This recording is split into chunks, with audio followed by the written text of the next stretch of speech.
Magtungo naman tayo sa Davao City, ikatlo sa vote-rich city sa ating bansa, kung saan nagka-brown out kung kailan pa naman botohan. Makibalita tayo kay Tek Ocampo. Tek.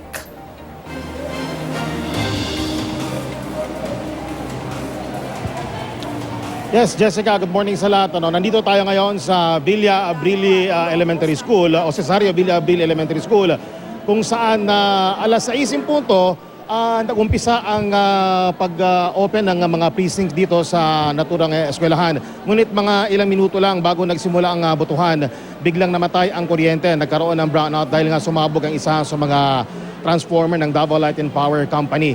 Kaya gumana naman yung backup system ng mga vote counting machines at tuloy-tuloy ang pagboto ng ating mga kababayan dito.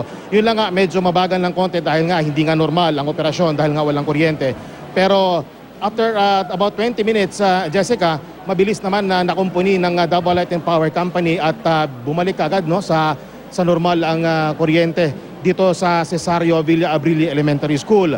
So tuloy-tuloy ngayon ang pagboto ng ating mga kababayan at inaasahan na wala nang magigipang aberya sa darating na mga oras hanggang sa magsara ang mga voting precincts. Sa ngayon, Jessica, tuloy-tuloy pa rin ang pagdagsa ng ating mga kababayan dito sa Cesario Villa Abrili Elementary School, kung saan isa sa mga pinakamalaking barangay sa Davao City na may tala na higit kumulang 60,000 registered voters at about 120,000 residents dito sa lungsod ng Davao.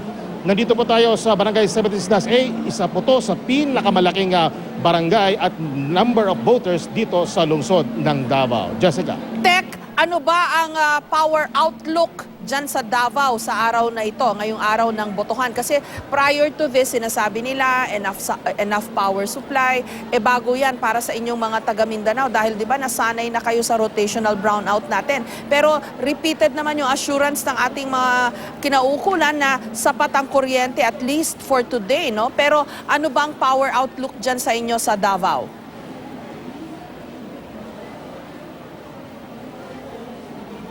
According naman sa Davao Light and Power Company, Jessica, wala naman silang sinasabi na magkakaroon ng aberya sa kuryente o power interruptions dito sa Davao City dahil nag-assure din ng NGCP na sisikapin nila na sapat ang kuryente na dadaloy sa ating mga linya dito sa mga grids.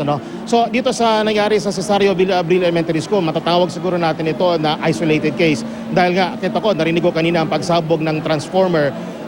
Wala rin tayong nabalita rin na may mga ilang lugar sa Davao City na nawala ng kuryente dahil sa power interruption. Maliban lang dito sa area na kinakatatayuan natin dito sa Cesario Villa Abrili Elementary School, Jessica. Okay, sana nga ay maging maayos ang takbo ng botohan hanggang mamaya sa bilangan dyan sa Davao at sa iba pang parte ng Mindanao. Maraming salamat, Tek Ocampo.